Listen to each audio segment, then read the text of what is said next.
Hi, and welcome to a special edition of the High School Sports Report. I'm John Mondelli, joined by Sean Leary, and today on the show we're going to talk about the Clay Awards. What are the Clay Awards? When is the Clay Awards? And we'll talk about the nominees for Coach of the Year. We're actually going to have some special guests. The nominees for Coach of the Year will be here, and also talk about the other nominees for the awards, which take place in June. Sean, let's get right into it. June what? June 20th. It's a Thursday night. It's going to start at 8 p.m. Last year ran for approximately like 2.5 hours, and we're looking for about the same time this year. No, it's the Broadway Theater in Pittman. Tell us about the Clay Awards. What exactly are the Clay Awards? Well, we came up with an idea last year to have recognize and honor the athletes in our county, not only on the high school level, but also on the collegiate level. So we fiddled around with a name for a while and came up with an acronym of the Clay Awards, which is the county's local athletes of the year. And we give out trophies and plaques to the kids not only in high school but on the collegiate level that are from Gloucester County and have achieved a great deal of success throughout the year. I think one thing you probably found out, there's some pretty good athletes in this county, and not just at the high school level. I mean, last year when you had to go between Crispin and McKinney for College Athlete of the Year, there's some tough picks. Yeah, it was an incredible field last year. Just a great amount of talent in Gloucester County. And this year is really, it's really nuts. The amount of talent that is coming out of Gloucester County. I got to think this is probably one of Gloucester County's greatest years ever. You had, in the beginning of the year, Bryant McKinney, who went on and won the Outland Trophy and also the National Championship with Miami, had an outstanding year, an outstanding career at University of Miami for a couple of years. Then Joe Crispin hooks up with the Los Angeles Lakers, and then the Phoenix Suns get some playing time in the NBA, still actually on the roster with the Phoenix Suns. And then you also have Dan Meyer from Kingsway, who's drafted in the first round by the Atlanta Braves in the baseball draft. So you have three guys, relatively in the same year making the professional ranks in their particular sports. And then there's people out there like Jameen Moton. These are people who graduated from Gloucester County, who was from Delsey, won an NCAA, set an NCAA record in the hammer throw this year. John Countess, who was from Paulsboro, another outstanding track athlete. Freddie Sharp, and there's countless, and Michelle Maslowski, who was the first pick, I believe, in the WABA. I think it's a new league for women's basketball. And these are just some kids that are in college from Gloucester County. Then you have the high school athletes, and you can go with Tom Curl, the National Heavyweight Championship. Lindsey Finnegan, who is going to be going to South Carolina from Gloucester Catholic, who is going to be playing at a McDonald's All-American game next week. So our county really should be proud of our athletes and what they've accomplished this year and years past. Well, we're going to talk about those athletes, and we're also going to talk to the nominees for Coach of the Year. So stay with us. We'll get that out. We'll be right back.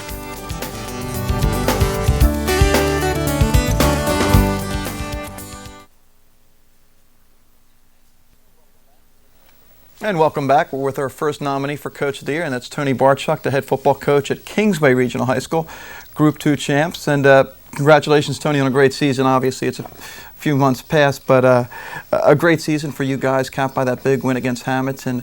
Going into the season, I guess your first goal is to win the Tri-County. That didn't happen, but for the team to regroup and win Group 2, what about that? Yeah, it was a terrific effort by the kids, and we were disappointed, to say the least, that we didn't win the Tri-County, and that's our first goal all the time. Going in, we think that's really prestigious, because we think our conference is filled with real good teams, and not only athletic-wise, but the coaching is terrific, and so on down the line. So we really want to we want to try to do that. But our kids, we've been looking to do something to get that South Jersey championship for a lot of years, and when we made it past the semifinal game, they were really focused on getting to that point and playing that game. And then we found out we were playing Hamilton, and everybody was going, "Oh man, I get to play Hamilton again." But I tell you what, that's really, our kids were juiced up. Our kids were ready to roll. Yeah, I mean, I look at the so-called skill positions, and you look at the Fromm and Hill and Bryan. I mean, is this the best offensive team you've ever had? Oh, I would think in combined everything that we had, I think probably, the results, I guess, will speak for itself. The answer would probably be yes. And we were able to do so many different things this year, and not many things that were so extravagant or outrageous, but we were able to throw the ball on first down. We were able to run from the shotgun. We were able to go inside. We had speed outside. And for the first time since I've been in school at Kingsway, we changed our cadence.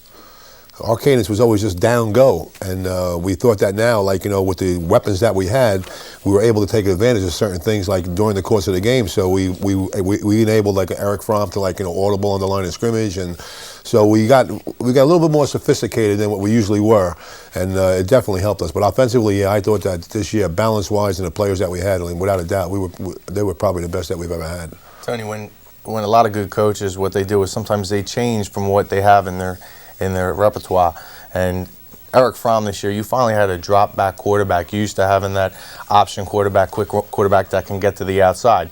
You had to change a little bit, and that's how you adapt. And I think that's why the voters nominated you for coach of the year. Well, we did do that. There's no doubt about it. Like, and the deal is that, like, it's like anything else. Like, if you don't change, like, people just pass you by. You have to be educated. You got to, stay on top of the situation. We go to clinics all the time and so on down the line. And we found out that, like, we can do certain things because of the personnel that we had, and we adapted to it, like, boom, in a heartbeat. And we knew that we can do certain things now because we had certain personnel, and we just jumped all over it, to tell you the truth. And the kids loved it, and the kids were real excited about it. And if the kids really buy into what you're doing and they really like it, obviously they're going to do better at it. And over the years, we had quarterbacks. We ran the option a lot. And because of, like, we wanted to put pressure on the perimeter all the time, because we weren't going to drop straight back.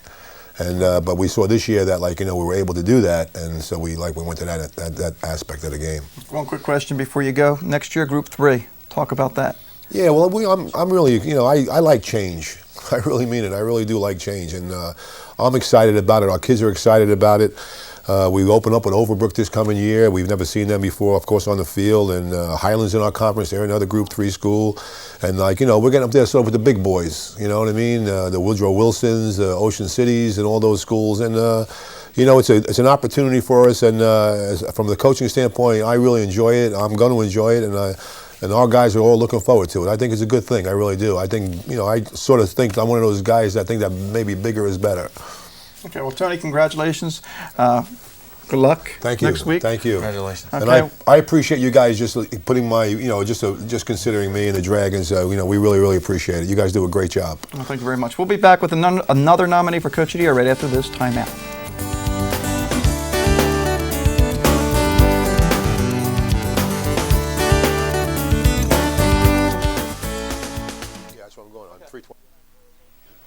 And welcome back to the show as we lead into the Clay Awards coming up next week on Comcast. And joined by Gene Phelps, the head field hockey coach at Gateway Regional High School. And Gene, congratulations, a great year for your team. Thank you very much. Just talk about the season and what an accomplishment it was for you guys to do what you did. We were very fortunate. First of all, I had everyone back. A little bit of a setback in the beginning. We had to replace our goalie, and we were fortunate enough, a young lady who had never played said she would do it and did a great job. She finished with 16 shutouts this year. I was just lucky enough to have an incredible group of kids that were very committed. And when you have that, there's no way you're not going to be successful. So that really helped us. Sometimes you coaches can say, well, I had too much talent. You see that a lot with teams. You'll have a lot of talent, and they don't ever come up to what they think they're going to be at through the year. But you were able to do that this year. How hard is it? Because there's only one ball out there to get it to everyone and keep everyone happy. It's not so much the things that I did. It really is the commitment that the kids had. They were very, very committed to each other. I had a group of kids that liked each other, and that is an accomplishment. To have kids like that and then be successful, because sometimes kids don't always like each other, and as you said, somebody else wants all the glory and they want the ball and they want to do all the scoring, and people can't take a role. I had Kristen Boone, who scored a tremendous number of goals, tied a school record, but along with that I had Melissa Phelps, who set a school record with assists, who was in her own right a very good scorer, but made some incredible passes for Kristen to score. So they were kids that gave up their own personal glory for the betterment of the team, and that really helped.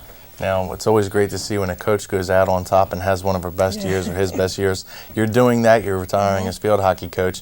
What came up with that decision after a great year? Well, actually, the decision was made about 3 years ago. When this group of seniors were sophomores, at that point I had decided that it's time for me to give it up and really focus more time as athletic director, because that's so demanding. And at the end, 3 years ago, I couldn't do it. At the end of the season, it was too empty. I just couldn't do it. So I made a commitment to these kids, and they made a commitment to me that we would finish it at the same time. And it was the right decision. When the season ended, even though we had lost that final game, we knew it was the right choice. It was the right decision. So it was easy. It wasn't easy 3 years ago. It was a very hard choice. So. When you're getting to the finals and you're trying to strategize on what you're going to do and try to scout a team, and how's that come about? Explain to us how you try to prepare for a team and get ready for a finals appearance. I have a little bit different focus than I think a lot of people. I believe totally that if you know your strengths and your weaknesses, you're going to beat your opponents. If you can stay away from your own weaknesses and hide them and play to your strengths, you're going to be successful. And it doesn't matter who you are playing. So that's really where my focus is we need to know that for us in field hockey, these are the things that we have to do to be successful. We've got to play the ball out to the right. We've got to be able to center the ball across the goal, sending it right to left, and have that person in the right spot. She's got to make the right cut. So that's really what we focused on. Not so much playing Pennsville, who we beat in the final, or in Shore Regional. We knew Shore Regional was a good team, just they have a great reputation. And that game really could have gone either way. We had some good opportunities to score, and it was a 1-0 game. So it's just a matter of what do we need to do to be successful. And that's really what we focused on, not so much what someone else does. What do you think about the Clay Awards and what we're doing with Gloucester County? There's some tremendous athletes in this county, and I think to recognize them is something we should do. If you can just talk about the Clay Awards and what you think about it. Yeah, I agree. Any time that you have an opportunity, I'm a little embarrassed that you're doing this as a coach. I would much rather it be athletes and not me as a coach. I really believe that's where the focus needs to be. We have great kids. I'm just in field hockey alone, which is certainly my focus as a coach. We've had some tremendous athletes come out of our county. And then as athletic director, looking at all the different schools that we compete against in the competition, it's just amazing to watch these kids perform and to watch them grow. It's where they start as freshmen and sophomores and to see where they finish as seniors because of their dedication to their sport. It is amazing and it's wonderful. It's great that they receive this recognition and this honor. So you guys are doing a great job. I have one quick question before we do throw it to the next segment. Some coaches decide after they retire, I think we might be talking a little bit later, that hey, they haven't had enough and they want to come back. What is the thought? Maybe 2 or 3 years down the line, do you think maybe you'll get the itch to come back, or you think this is the right time and you're definitely done? I don't know that. I don't know that. Never say never. I really don't know that. I coached basketball for a number of years, and there are times where I still miss that. I'm very involved in field hockey. I run field hockey camps. I run coaching seminars. So I'm still very much involved in field hockey.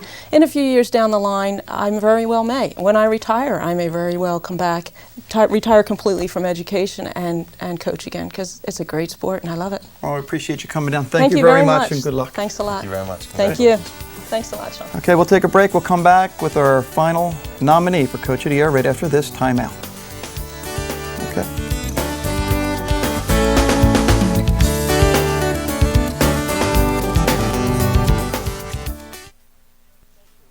And welcome back to the High School Sports Report, a special edition. We're previewing the Clay Awards, which come up, I guess, in about a week.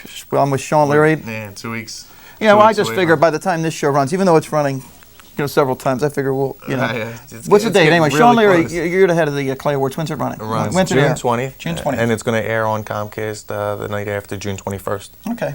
And right now we're joined by Steve Isles, head wrestling coach at Dulce Regional High School, the Group 3 runner-up in the state of New Jersey. And Steve, congratulations on a great season, first of all. Thank you.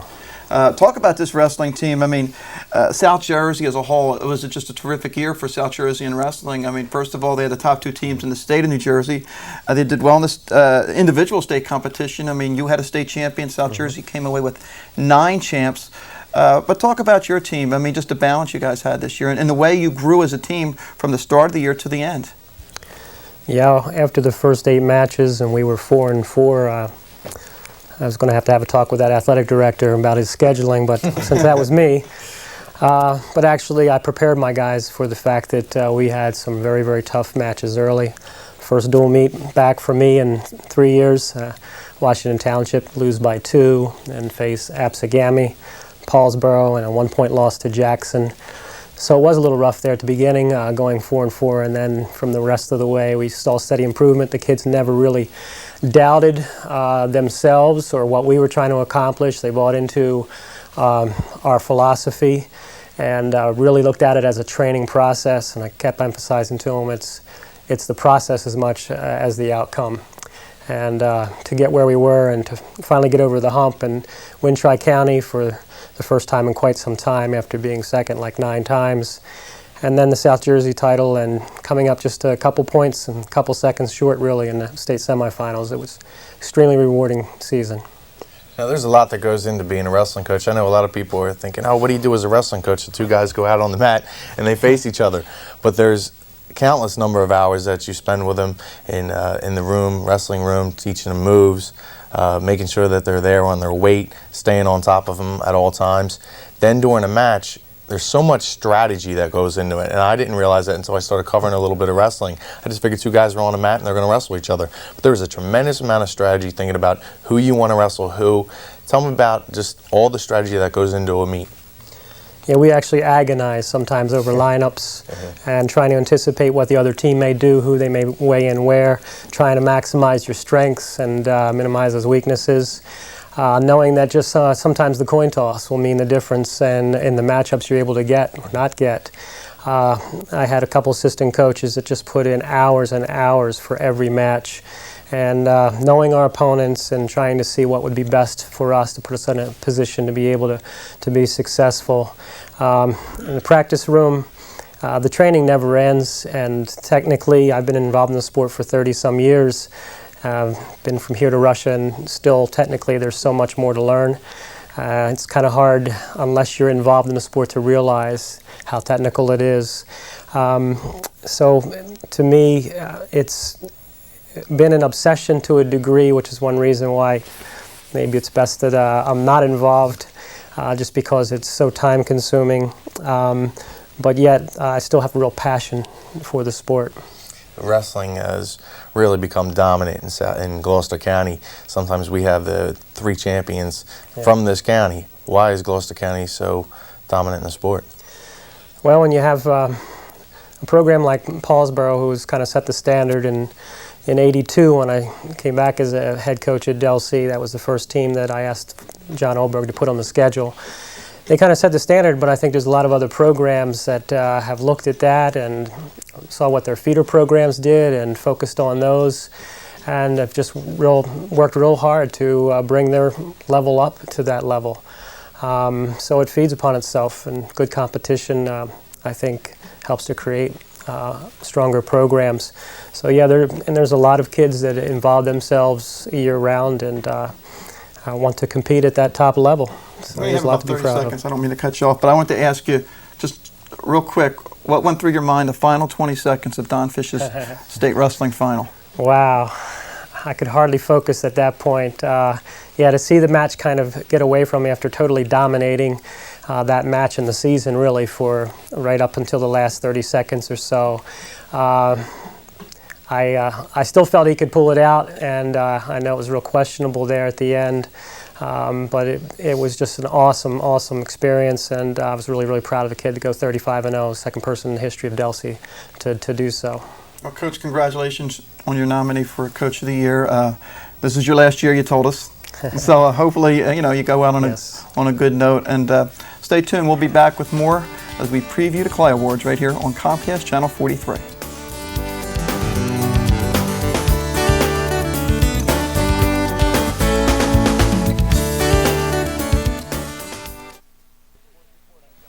And welcome to a special edition of the High School Sports Report. I'm John Mondelli, joined by Sean Leary, and we're talking about the Clay Awards coming up on June 20th at the Broadway Pittman Theater. Sean, people want tickets. How can they get them? They can get tickets by calling 856-374-3309.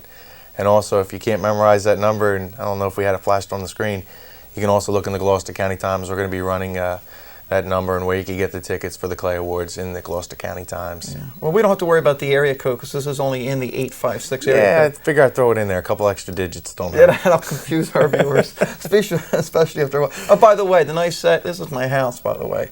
Kind of figured we'd Yeah, come down it's here. nice. I didn't have to drive far to work today. Okay, we talked about what the Clay Awards are all about. Now let's talk about the nominees. We talked about the nominees for Coach of the Year. How about the other nominees? The other nominees were chosen. Let's get first started on how they were chosen by a voting committee, and they did a fine job. Another year, very hard trying to pick these nominees. There you see football, boys soccer, and girls soccer. Asada Feast, Terrence Holmes, Isaac Redmond. There's so many names. And one that that you look on there that's not on there is Mike Mendenhall. And it's such a surprise to see his name not in there. And I think it's just a testament to the talent that we had in Gloucester County this year. Mike, I think, missed a few games, and there was just a few guys that had just had tremendous years. Right. And there's a guy who's first team All-State. There's a lot of talent in football, boys soccer. Matt Flynn, Tom Porter, Jerome Putman, all guys who had outstanding years. Girls soccer, you have Jen Evans, Lindsay Finnegan, 2 Gloucester Catholic girls, along with Laura Koch. Laura Koch, a defensive, I think she was a sweeper, John, and Lindsay Finnegan, everyone knows her as the outstanding player for the outstanding Rams. goal scorer.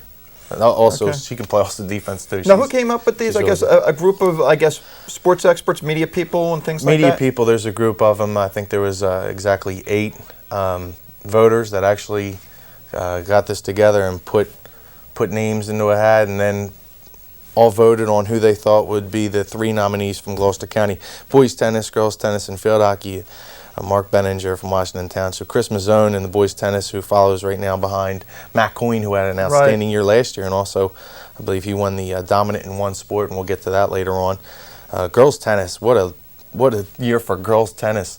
Jen Janawi, Andrea Lilly, Megan Slenkamp. That was a lot of fun to see those 3 go at it throughout the year, especially Slenkamp I and remember you were Janawi. doing a little feature for us. I don't know if we ever got it, but we were going to do one, right? I think we actually Yeah, we did it did. at some point. Yeah.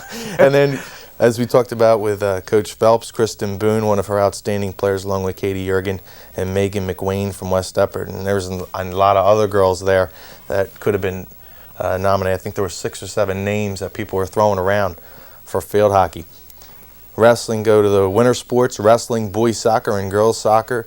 And wrestling, there's the 3 state champions: Brandon Becker, Tom Curl, and Don Fish. All 3 of them getting a state championship. So that's not going to be easy for the committee to pick a winner there. Boys basketball: Russell Carter, who is a phenom from Paulsboro that's really making a big name for himself, just a junior. It's going to be interesting to see what he does next year, along with Nate Lewis, who came from Paulsboro. Right, Now, he should be from Kingsway, right? Yeah, he should be from Kingsway. We have him listed at Deptford.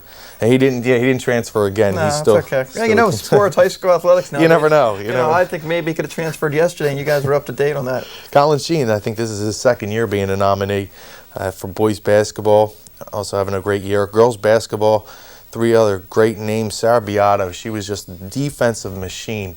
Outstanding defense. Also worked on offense this year, had a great year. Katie Shirley, everyone knows Katie from Clearview, who had an outstanding career, the senior graduating. And Kristen Spencer from Deptford, who put up some nice numbers for the Spartans. Another good group. And I say this over and over again, but I don't think I'm overstating this. There's a lot of really good athletes from Gloucester County. And I'll tell you what, compared to past years, I think basketball's actually getting stronger, both boys and girls, in Gloucester County for years. I mean, and it still takes a backseat to wrestling as far as what's more dominant. But I think basketball's coming on. And it needs to, because for the last few years, let's face it, basketball's really been down in Gloucester County. Golf, Brian Clark, Chris Hervishon, and Dave Marshall. And that there again, 3 really good golfers this year. Dave Marshall gets a State 1 Group 1 championship, state champion. Chris Hervishon shoots a 70. We covered that here on Comcast for the Gloucester County tournament. Boys swimming, Eric Brumberg, what a year he put together, along with Matt Anuko and Bob Tender. But Eric Brumberg is a name that we're going to have to keep watching for a couple of years, along with Heather Meng, both from Washington Township on the girls' side. There's two kids that could be Olympic hopefuls in years to come, because they really are outstanding swimmers. Boys cross country and girls cross country. This is our running events, along with boys track and field and girls track and field. And there you see boys cross country. James Johnson won the Clay Award last year for boys cross country athlete. Terry Doherty is joined by his teammate Steve Beecher. Girls cross country, this was really close. Andrea Shute, Brittany McCann, Megan Lurch, and there was another girl from Delsey who at least deserves some mention, Jessica Sutton. I think it was extremely close between her and Megan Lurch. It was just a vote here or a vote there off. They went in Dalco with the Dragon. I don't have a problem. I don't have a problem there. But there's another. Boy, those boys tough. track and field, there's some impressive names, all three there. Yeah. And there's, and you look in there's another guy we left off, Tom Curl, who wins 2 in the shot put and discus. But Andre Falcone had a great year. I think it came between him and Tom Curl. Andre Falcone, we don't want to just acknowledge what the kids did at the end of the year. Look at the entire year and what he did for his school, Andre Falcone. He didn't come up as big in the tournament, the big tournaments at the end of the year, but throughout the year he was outstanding. Stacy Belzer, LaToya Benson, Tiffany Taylor, and some other great track and field athletes, and they'll be vying for the girls track and field Clay Award. And then we see College Athlete of the Year, and this is the one we talked about in the opening, how great it was last year. I mean, look at these names this year. Oh, it's really so tough, and this is a testament to what Gloucester County has done. Bryant McKinney, University of Miami, what an outstanding career he had there. Outland Trophy winner, wins a national championship. Dan Meyer, who just was drafted, and Jameen Moten, who, just as I said earlier in the show, was an NCAA champion and set a record in the hammer throw, and another person we'll have to be looking for when it comes to the Olympics. Male Leadership Award, this is given for the kids that really have the full package. They're good athletes, they're great in the classroom, good leaders, participate in their school. Steve Branoski, Eric Fromm, and John Hatchell. And these are kids that the ADs actually nominate, and then we put them together, the 3 nominees, and then we choose who's going to be, the voting committee chooses who's going to win. Sarah Beato, who we've seen before. Jessica Kensey from Williamstown. I believe she's #1 in her class. And Kristen Parcells, president of the student council, and what they did athletically also will be noted that night. Male dominant in one sport. We got Eric Brumberg, Tom Curl, and Todd Dutch. And this is somebody who may only concentrate on one sport. On our Athlete of the Year, John, what we do is we have them have at least participated in 2 sports. In the domination things, they only participate, they can participate in more than one sport, but if they're dominant in there, at least they get a chance to win something. Sure. And there, Eric Brumberg, who was an incredible swimmer. Todd Dutch, who won a couple of state meet of champions. He was actually the sprinter, 1 and 200 won that. Male Athlete of the Year, these are the bigger awards with the male and female and Coach of the Year. Dorian Bryant, Tom Curl, and Mike Mendenhall. And let me tell you, this was a tough choice, I think, for the voting committee. It was very close on who was going to be nominated.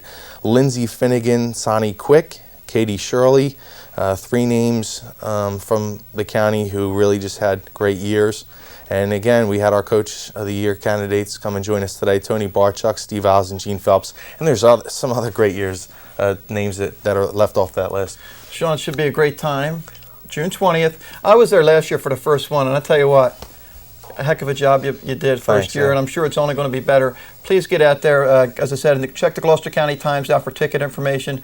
I'd like to thank Sean. Sean, we put this together, in about a couple days, this show. Yeah, I'd like to thank the coaches for coming out, and just a great year in sports here in Gloucester County. For Sean Leary, I'm John Mondelli. We'll see you next time here on Comcast. There we go.